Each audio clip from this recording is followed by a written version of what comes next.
Yeah, I mean, it's really close to the car next to me, so it's not a very comfortable spot to park at.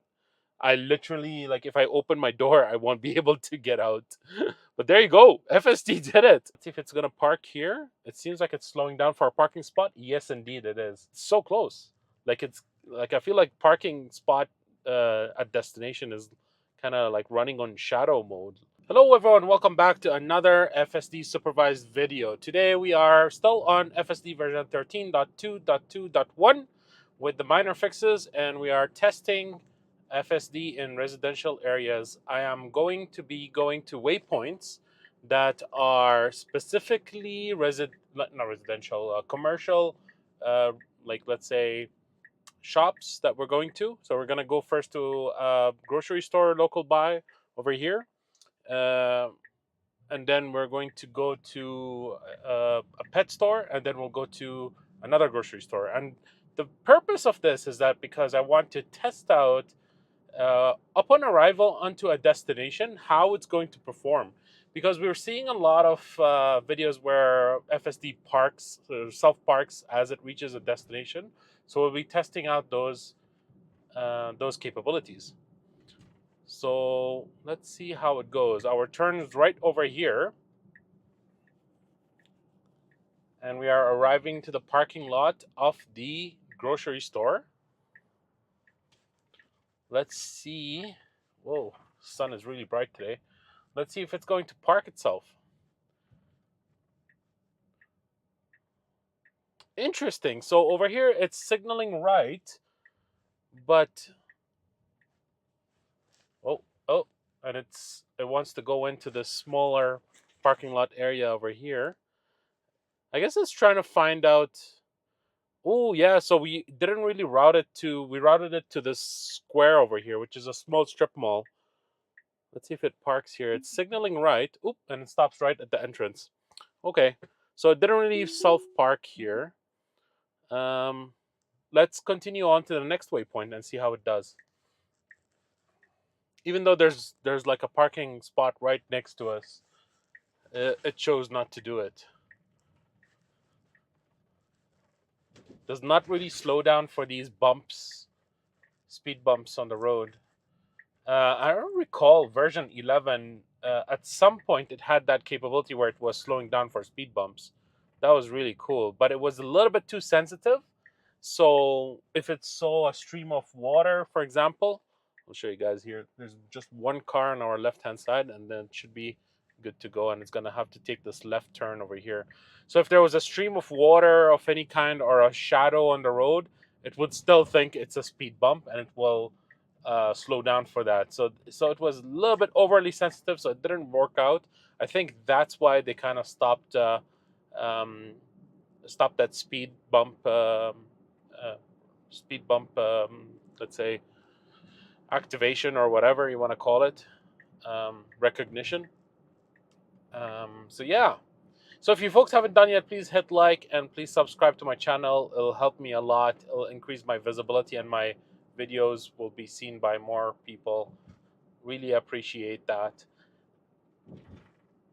I'm very close to hit my 2,000 subscriber goal. It's very, very cool. I'm like, I think around 90 behind. So I'll be doing more tests on version 13.2.2.1. I'll be going on a highway test shortly in a few days here in the New Year's. I'm going to make it a little bit of a long one. Let's see if you guys enjoy that. Let me know in the comments below if you have any other suggestions. We've done roundabouts before. The roundabouts are pretty much spot on. FSD just nails it every time. I haven't seen it really, other than maybe like 10% of the time, it kind of takes like the wrong exit on a roundabout sometimes. But unfortunately, I wouldn't be filming at that time. But it's very rare that it happens these days. Okay, I'll speed you up over here. Actually, the traffic light just went green. Um, I haven't seen any other issues in terms of intersections, which is great. I love it when Tesla nails the intersections. I feel like that's the minimum requirement for a full self-driving software even if it's supervised. Okay, so we are coming up here to this commercial area here.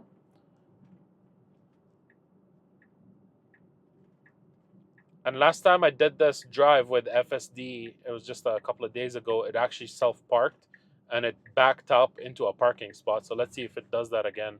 That'll be incredible to capture.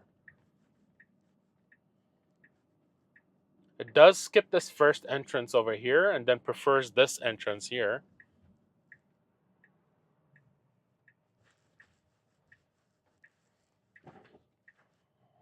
Sorry, folks, I'll be using my visor here. It's a little bit too sunny. We're coming up here. We're going around this parking spot area. And it does this very well, but it's kind of routed into the parking lot. You can see it on the map, on the nav here. Let's see if it takes this right turn here. It's kind of slowing down. It sees a car that's coming out. Very well done. I don't know if it's the sun or just the parking lot. Oh, and here we go. And we're backing up into a stall. Gets a little bit too close to that car over there. Yeah, and it's going to have to adjust. So yeah, folks, you can see on this repeater there, it's really tight, but it's it's doing a great job. Yeah, I mean it's really close to the car next to me, so it's not a very comfortable spot to park at. I literally, like, if I open my door, I won't be able to get out. But there you go. FSD did it. It backed up into a stall. For some reason, in this parking lot area, it does like to back up. I'm going to go ahead. I might have to disengage here. It's quite close to that car. Actually, it's okay. All right, so we'll go to our next destination. Isn't that freaking amazing? Till now, I didn't have to use my intervene, like use my hands to back up or do anything. It just parked itself. Mind you, it wasn't really a good parking spot. I'd had to readjust if I'm actually getting out of the car, but it's so close. It's like I feel like parking spot at destination is kind of like running on shadow mode, like they say on this version. All right, so we'll go to our last destination. This one's a very tricky exit over here. Normally, it's very packed with cars coming in from the left and the right at busy times, but it does it very well. Like it waits for the right opportunity. I've used it in busy periods as well, and it does actually work well too. So we're coming up right over here. No issues. And I am on hurry mode. I don't know if that makes any difference, to be honest, but I find hurry mode on city city streets is pretty useful.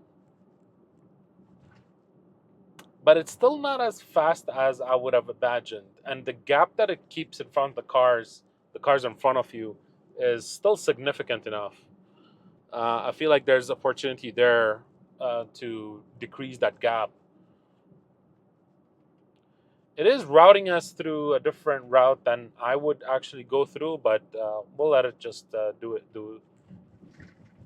its own thing here.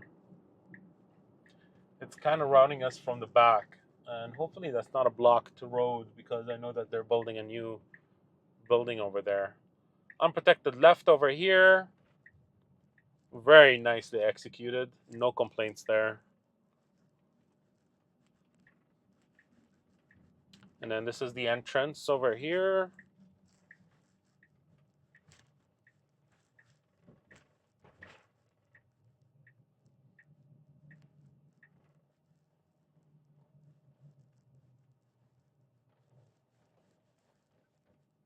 And there's a stop, four-way stop over here. So it's going to probably honor that, even though it's on a construction sign.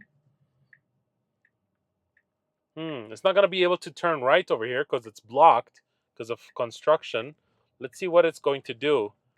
Nice. It goes ahead, straight ahead, and then turns into the first opportunity. Very nicely done.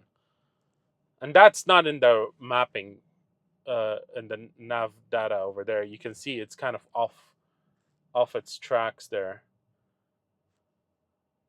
Let's see if it's gonna park here. It seems like it's slowing down for a parking spot. Yes, indeed it is.